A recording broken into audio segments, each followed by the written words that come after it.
Let me tell you something that nobody in a suit is going to say on a finance podcast.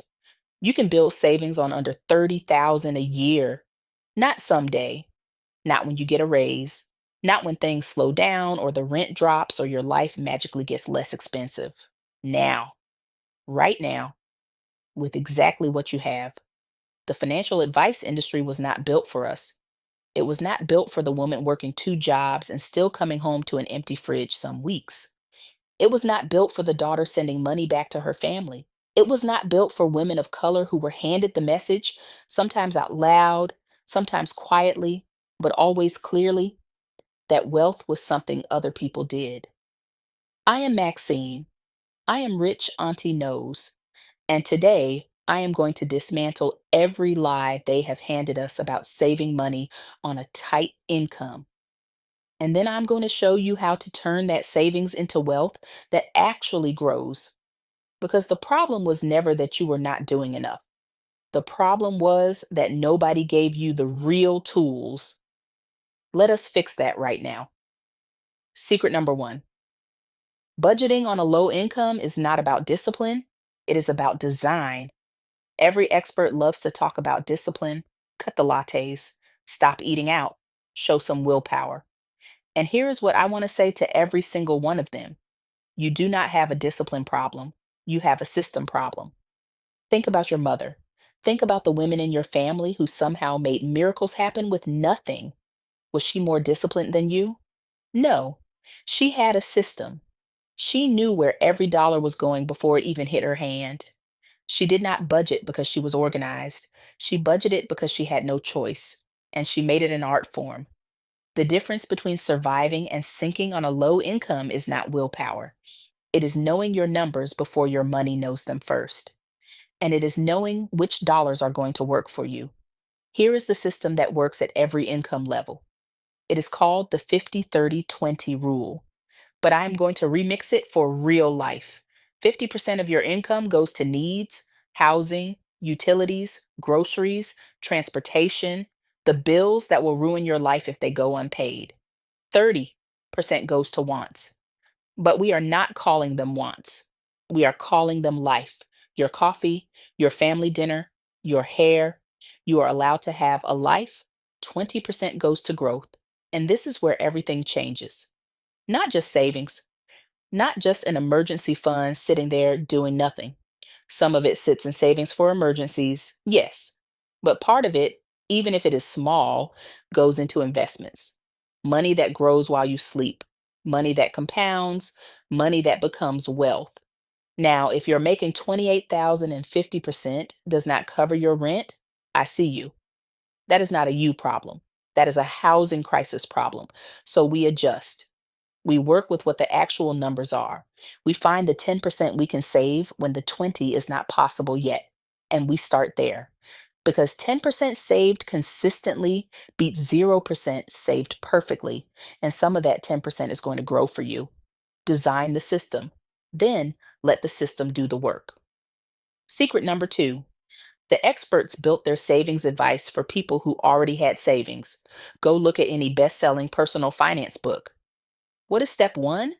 Build an emergency fund of 3 to 6 months of expenses. That sounds incredible. That also assumes you have money left over at the end of the month to build it with. Here's what they do not tell you: you cannot outsave a system that was not designed with you in mind. When you are making under 30,000 in a city that charges 1,800 a month just for a studio apartment, the math was already broken before you sat down at the table. So here is the real talk. The emergency fund they describe, 3 to 6 months, is the goal. It is not the starting point. The starting point is $100 set aside somewhere it is not easy to touch. That is your first wall. That is what stops a flat tire or a medical bill from completely destroying the month. $100, not 6 months. $100 to start. And then, this is the secret part. Once that 100 is secure, you start investing even while you are still building emergency savings. You do not have to wait until everything is perfect. You start small: $5 a month into an index fund, $10, whatever you can afford. Because time is the one thing the financial industry cannot sell you. You have it. And the sooner you start, the more it works for you. Secret number three, subscriptions are the silent tax on low incomes. Let me ask you something. Do you know every single subscription that is pulling money from your account right now? Every single one? Because the dirty secret of the subscription economy is this: it was designed for people who would forget. The free trial that rolls into a charge. The streaming service you signed up for in November and stopped watching in January. The app that promised to help you lose weight and now just takes $12 a month to remind you that you have not opened it in 4 months. Go to your bank account right now. Look at the last 30 days. Add up every recurring charge, every single one. I have done this exercise with hundreds of women, and the average number they find, the average is between $80 and $120 a month in subscriptions they forgot they had. That is not a small number on a 30,000 income.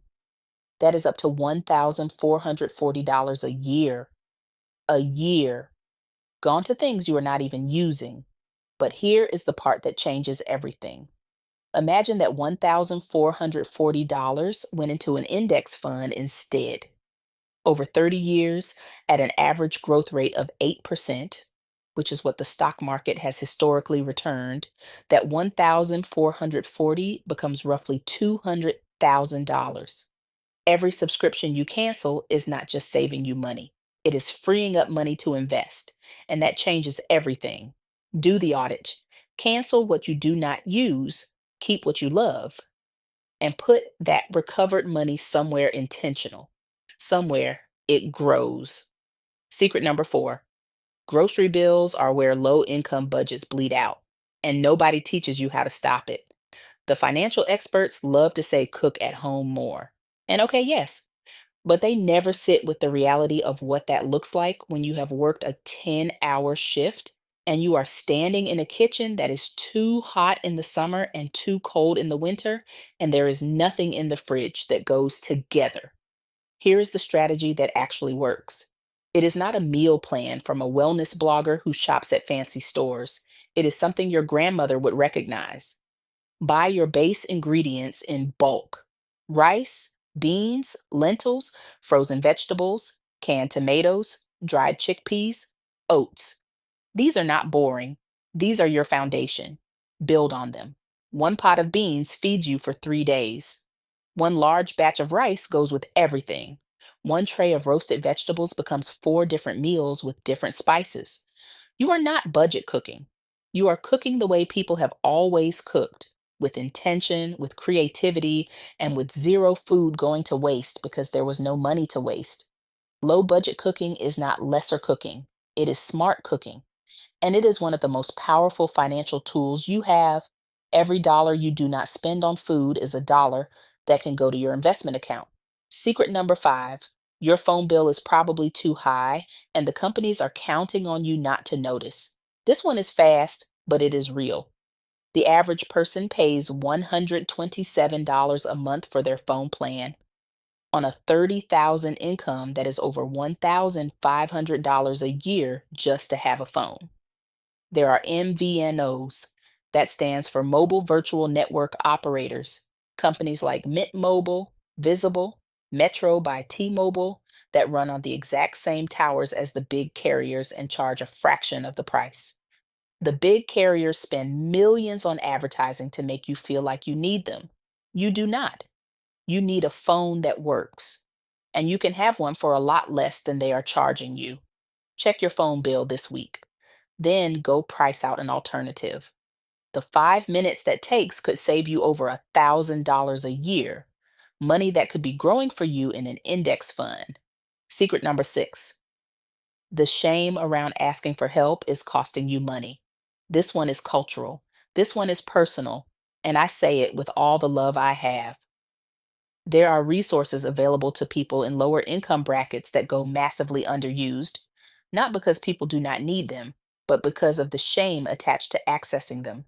SNAP benefits, LIHEAP for utility bills, WIC for mothers and young children, community fridges, local pantries. sliding scale clinics, income based payment plans for medical bills. And I know what the resistance sounds like. That is for people who really need it. I do not want to take from someone who needs it more. I do not want people to think I cannot manage, especially if you have been taught that managing alone is a sign of strength, that asking for help means you have failed, that you should be able to do everything yourself with no support. You know what I think about all of that? I think it is your internalized scarcity talking. I think someone somewhere taught you that needing help was weakness, probably because it benefited them to keep you quiet and undemanding.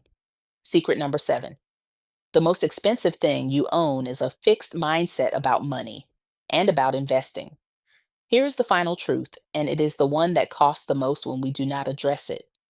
Some of us grew up in households where money was always going out and never coming in enough, where every conversation about finances ended in stress or silence or conflict, where wealth felt like something that happened to other people, people with the right last name or the right postcode or the right parents.